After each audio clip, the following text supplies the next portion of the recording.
حبيبنا وسيدنا ومولانا محمد بارك وسلم صلوا عليه صلاة وسلام دائم عليك يا سيدي يا رسول اللہ صلی اللہ علیہ وسلم. میں نے اس آیت کریمہ کی تلاوت کی ہے. اللہ تبارک و تعالی ارشاد فرماتا ہے یا ایھا الذین آمنوا، اے ایمان والو، اتقوا اللہ، اللہ سے ڈرو، وکونوا مع الصادقین، اور سچوں کے ساتھ ہو جاؤ. اب چونکہ ایمان بہت مختصر ہے اور ایسے ٹائم پہ میں آیا ہوں کہ آدھا ادھر آدھا ادھر، بہرحال جو موقع مل گیا یہی کافی ہے. میرے بعد عظیم فتویٰ حضرت علامہ مولانا مبارک حسین صاحب، حضرت علامہ عبدالرفیع صاحب ابھی ان کے سامنے میں زیادہ کی جسارت نہیں کرتا. تو اسی نسبت کا تذکرہ اس آیت کریمہ میں پروردگار عالم نے فرمایا اے ایمان والو اللہ سے ڈرو اور سچوں کے ساتھ ہو جاؤ. اب سچے کون ہیں؟ سچے کون ہیں؟ تو سچے وہ لوگ ہیں جن پر اللہ نے انعام فرمایا، جن پر اللہ نے، جھوٹوں پر اللہ کا انعام ہو نہیں سکتا. جو سچے ہیں ان پر اللہ نے انعام فرمایا، اور ہر نماز میں ہمیں تعلیم دی کہ اس انعام یافتہ لوگوں کی راہ پہ چلنے کی دعائیں مانگیں. اس لیے ہم ہر نماز میں پڑھتے ہیں اہدنا الصراط المستقیم، اہدنا الصراط المستقیم، اے مولا ہمیں سیدھے راستے پر چلا، صراط مستقیم پر چلا. صراط مستقیم کیا ہے؟ تو آگے فرماتا صراط الذین انعمت علیہم، صراط مستقیم وہ ہے، ان لوگوں کا راستہ ہے جن لوگوں پر میں نے انعام کیا. جس پر اللہ کا انعام ہوا وہ لوگ سچے ہیں، وہی انعام یافتہ ہیں. اب کن کن لوگوں پر اللہ کا انعام ہوا؟ تو وہ چار جماعتیں ہیں، وہ چار جماعتیں. ان چار جماعتوں میں سے اگر کسی ایک جماعت سے کوئی کٹا تو پھر وہ صراط مستقیم پہ ہو ہی نہیں سکتا. وہ چار جماعت جب فرماتا ہے الذین اولئک مع الذین انعم اللہ علیہم من النبیین والصدیقین والشہداء والصالحین، جن پر اللہ نے انعام فرمایا وہ نبیین کی جماعت ہے، وہ صدیقین کی جماعت ہے، وہ شہداء کی جماعت ہے، وہ صالحین کی جماعت ہے، وہ اولیاء کاملین کی جماعت ہے، وہ بزرگان دین کی جماعت ہے. اور اگر بھائی فرقے کسے بولا جائے تو یوں کہیے کہ وہ غوث اعظم کی، وہ تمام نبیوں کی جماعت ہے، وہ صدیق اکبر کی جماعت ہے، فاروق اعظم کی جماعت ہے، عثمان غنی کی جماعت ہے، حضرت پیران پیر کی جماعت ہے، خواجہ غریب نواز کی جماعت ہے، اعلیٰ حضرت امام احمد رضا کی جماعت ہے. جن پر اللہ کا انعام ہوا وہ نبیین ہیں، صدیقین ہیں، شہداء ہیں، صالحین ہیں. اچھا اس کو ہر نمازی اپنی نماز میں پڑھتا کہ نہیں؟ اہدنا الصراط المستقیم ہر نمازی پڑھتا؟ ارے ہم لوگ یہاں حنفیوں کے ہاں تو مقتدی نہیں پڑھ سکتا، مقتدی نہیں پڑھ سکتا. غیر مقلدوں کے ہاں مقتدی پر بھی سورہ فاتحہ پڑھنا واجب، وہ مقتدی کی ابتدا کی سورہ پر سورہ فاتحہ پڑھتے ہیں. اچھا تو وہ بھی یہ پڑھتے ہوں گے نا اہدنا الصراط المستقیم. اہدنا مانا کیا ہے؟ اے اللہ ہمیں سیدھا راستہ چلا، سیدھا راستہ جن پر تیرا انعام ہوا. انعام تیرا کن پر ہوا؟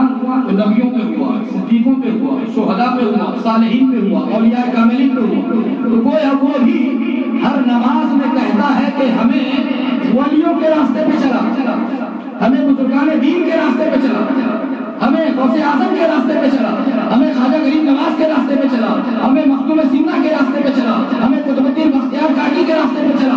جب وہ اہدنا الصراط المستقیم کہتا ہے تو تمام اولیاء کی جماعت اس میں آ جاتی ہے. تو وہ ہر نماز میں کہتا ہے کہ ہمیں ولیوں کے راستے پہ چلا. لیکن افسوس کی بات ہے کہ جو بھی سلام پھیرتا ہے بولتا ہم کسی علی ولی کو نہیں مانتے، کسی علی ولی کو نہیں مانتے. لیکن الحمدللہ ہم اہل سنت والجماعت کے جملہ افراد ہم صراط مستقیم پر ہیں. صراط مستقیم جن کا راستہ ہے، جن پر اللہ نے انعام فرمایا، ہم ان سب کو مانتے ہیں.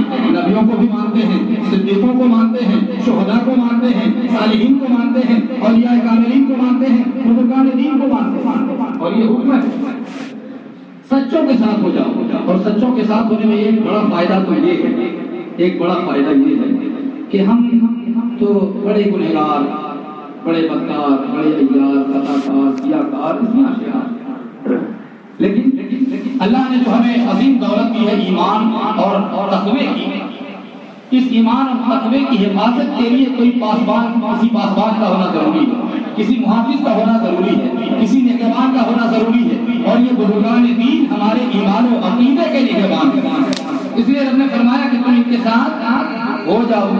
اور جب ہم ان کے ساتھ ہو جاتے ہیں تو ایک مثال سنیے کہ انگور کا موسم ابھی ہے، انگور کا موسم ہے نہیں، ابھی نہیں۔ کبھی آپ بازار چلے جائیں اور بازار سے 1 کلو انگور 100 روپے میں خرید لیا، 1 کلو انگور 100 روپے میں خرید کر لیا، اور آپ گھر میں دے دیں اپنی بیوی کو، اپنے بچے کو، اپنی بچی کو کیسے صاف کرنا، آپ کی بچی نے اسے صاف کیا تو اس میں 100 گرام انگور سڑا نکل گیا، 100 گرام۔ اب آپ کیا کریں گے؟ 100 روپے کلو دیا ہے، آپ وہ 100 گرام انگور کو لے کر واپس چلے جائیں دکاندار کے پاس اور دکاندار سے کہیں کہ 100 روپیہ اتنا مہنگا تم نے دیا اور اس میں 100 گرام انگور خراب نکل گیا، یہ انگور واپس لے لو، میرے 10 روپے دے دو۔ 10 روپے میں نا دکاندار دے دے گا؟ نہیں دے گا۔ کیوں نہیں دے گا؟ نہیں دے گا۔ سچائی ہے کہ نہیں دے گا؟ حالانکہ وہ کہے گا کہ میرے بھائی صاحب آپ نے انگور کو دیکھ کر خریدا ہے، آپ نے اچھا سمجھ کر لیا ہے، آپ نے جو ظاہر بہتر انگور تھے آپ نے اس انگور کے خوشے کو خوب غور سے دیکھا ہے اور بڑی توجہ سے دیکھا ہے، اور توجہ کے ساتھ آپ نے دیکھ کر اس انگور کو خریدا ہے۔ آپ نے اچھے انگور خریدے اور ہم نے اچھے انگور دیے، آپ نے اچھا خریدا اور ہم نے اچھا دیا، لیکن ان اچھوں کے دامن میں اگر سڑا چھپ کر چلا گیا ہے تو میرا اس میں کیا ہے، میں نے اس میں کیا کیا ہے؟ تو سن لو، اب جو 100 گرام انگور واپس لینے کے لیے دکاندار کے پاس گیا ہے اس کا ایک جواب ہوگا، وہ کہے گا چلو کچھ ہی دے دو، 5 روپے ہی دے دو، 2 روپے ہی دے دو اس لڑے کے بدلے۔ وہ کہے گا سنو، اس اچھے کے دامن میں جو سڑا انگور چھپا ہے نا، جو سڑا انگور چھپا ہے، تو سن لو، قیمت نہ 10 روپے واپس کریں گے نہ 5 روپے کریں گے۔ کیوں؟ وہ کہے گا اس لیے کہ جو قیمت اچھے انگور کی ہے، اچھے انگور کے دامن میں چھپے ہوئے سڑے انگور کی بھی وہی قیمت ہے۔ اگر آپ نے اسے سمجھ لیا ہے تو ہم تو بہت برے ہیں، ہم بالکل سڑے ہیں، ہم گنہگار ہیں، ہم اسیاں شیار ہیں، اور اللہ نے فرمایا کہ سچوں کے ساتھ ہو جاؤ، اور جب سچوں کے ساتھ ہم ہو جائیں، اچھوں کے ساتھ ہو جائیں، نیکوکاروں کے ساتھ ہو جائیں، متقیوں کے ساتھ ہو جائیں، پرہیزگاروں کے ساتھ ہو جائیں، تو ہماری تو کوئی قیمت نہیں ہے، ہم سڑے ہیں۔ لیکن جب جنت میں جانے کی باری آئے گی، جنت میں جانے کی باری آئے گی تو وہ فرمائے گا کہ ان اچھوں کے دامن سے یہ چپکا ہوا تھا، ان اچھوں کے دامن سے یہ لگا ہوا تھا۔ جو قیمت غوث اعظم کی لگائی جائے گی، جو قیمت غریب نواز کی ہوگی، جو قیمت اعلی حضرت کی ہوگی، وہی قیمت ان کے دامن میں چھونے والے ہم گنہگاروں کی بھی ہوگی۔ اللہ تبارک و تعالی